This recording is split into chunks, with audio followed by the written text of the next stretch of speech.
So the idea of these foundations in theology discussions or talks for adult education is meant to lay a foundation that we'll build on later when we do some more, probably more intensive look into theology.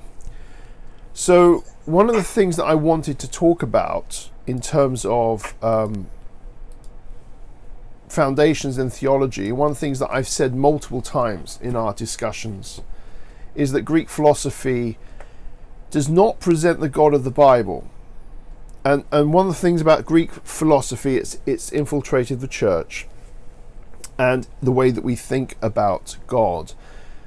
And we've seen that over the past few weeks that Greek thinking, Greek philosophy has done that. It's influenced Christian theology, often in a negative way. I'm not saying that everything that Greek philosophy has entered into Christianity is bad, but it has caused us to think in an un-Hebrew way. And Jesus was a Hebrew, as was the writers of the Bible were Jewish, and so they thought, and their framework was through a Hebraic way of thinking, not through a Greek way of thinking, although Paul and others interacted with Greek thinking. I understand that. So when you look at the God of Greek philosophy, you have a God filled with powerful attributes, but lacking in personality. The God of Greek philosophy is effectively defined by an impersonal essence. As you know, this is driven by a Greek belief that the material world is unclean. That's what the Greeks tended to believe, was the material is unclean, but the spiritual is pure, it's clean. Therefore, why, and this is a question often asked by Greek from a Greek perspective, why would God, a holy and pure God, engage with an unclean world and an impure world? And the question was not just why, but such a God wouldn't really do that. So the Greek philosophical God is powerful because he's unmovable and he's the first, but he's devoid of any personality. And this distinction way of thinking is totally foreign to a Hebrew mindset. And the God of Christianity blows this apart because the God of Christianity is utterly personal. The Trinitarian God, I would suggest to you, is more personal than we are. We have no idea what personal means compared to the Trinitarian God. The Trinitarian God knows more about emotion and feeling than we ever could. And yet the Greek God, philosophical God, tends emotion and feeling are bad. So the problem is that the word emotion, let me just clear this up, the word emotion has come to have a negative connotation.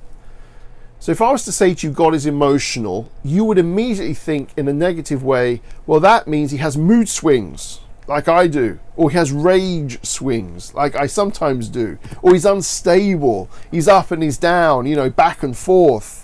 I had a bad day, I had a good day, and so forth. And this is why the Puritans, when they spoke about God, often used the word affections rather than emotion, because of this this view of emotionalness that we see as a negative sense.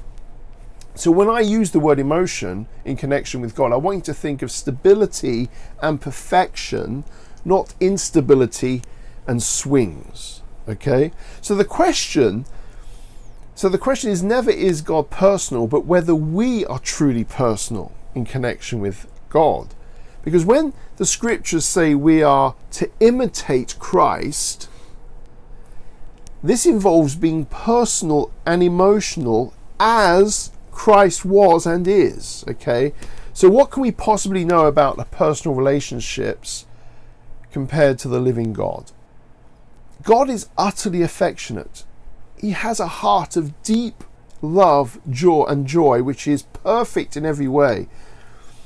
In the same way, and people will find this hard, God has perfect rage and anger. God does get angry in the Bible. But unlike you and I, we can lose control of our anger. God has perfect control. He has perfect his anger is perfect because he never lets him consume him or overpower him. The same way with his wrath. So unlike us who are unstable in our emotions, as I said, one day happy, the next sad, one day angry, another joyful, depending on whether we're hungry usually, or tired, or unwell, or vulnerable, God is utterly stable and perfect in every emotion. So, the God of the Bible cannot be equated with the false god of Greek philosophy, who is dispassionate, static, unmoved, and distant. So the God of the Bible cries, laughs, sings, revels in joy, delights in goodness, loves sacrificial commitment, and even sings over his bride. Indeed, we've just celebrated an event in history which is resurrection, but over the past week and on Friday we celebrated the Passion. I mean, how much more emotional does the word passion evoke in us? Passion, passionate. We've celebrated the Passion. God, I don't think God can ever be described as unemotional when the center of our faith is described as the Passion. Okay, so in saying all this, we must state, I want to state that God is not emotional in the modern psychological sense, which many in our culture, and sadly many in the church, portray God as. Okay, God does not suffer along with us, nor is he only full of empathy, nor is he emotionally vulnerable to us. So the modern psychological view of God is advocated by some in the church as a kind of Father Christmas. God is like Father Christmas. He's a grandfather type who just gives everything he wants to give you, sits on your lap, and you just have a nice time with him. God is not an emotional cosmic therapist. There's a phrase floating around, and some of you have heard this before. It's called moralistic therapeutic deism. And what does this mean? What does this long word mean? Well, it means a God who is an empathetic support figure who feels for us. So in order to make the cross more palatable, and in rejection of the idea that God in the cross is displaying any anger or punishment, because God wouldn't do that, we use this moralistic therapeutic deism to say that God is in the cross joining us and suffering alongside of us, and so forth. Well, the problem with this is that such a God makes no difference. If God merely suffers alongside us, then what is he doing? Nothing. It has no purpose, and therefore it becomes useless. The Lord God of the universe is both highly and perfectly personal in emotions, and he's affected and perfectly logical. Okay, he's both. John 1 says he's the Logos. He is perfectly logical, perfect Logos, and he's perfectly emotional and personal in all that he is. There is no conflict with that. He is not an emotionless logic, and he is not a feel-good therapist. So our culture lives between this emotionless logic and mindless emotion state. But when you look at the life of Jesus, you see something very radical and different. In Jesus, we have a deeply affectionate logic, logos, and rational emotion all in one. Philosophers argue that emotions are seen as passively received reactions to outside stimuli. Okay, so our emotions are a response to what happens to us. Because of that kind of view, the idea developed that if God is perfect and absolute in his being, the eternal state of God could not be changed by any event outside of himself. That's how the view developed. So this idea developed is called the impassibility of God. Okay, there's a theological term, impassibility of God. God does not experience pain or pleasure from the actions of another being. That's what that means in a theological sense. So how can God be perfectly emotional and more relational and personal than any human being, and yet not be affected by anything outside of himself? Well, let me give you a quote by my friend Paul Blackham. The living God does not depend on the creation for his life, or plans in any way. He purposes all things and does whatever he pleases with the heavens and the earth. He does not have needs that make him needy for certain responses or actions of his creatures. Yet, in his self-existence and sovereign glory, the living God really does relate to his creation in such a way that he reveals his affections and heart in all his dealings with us.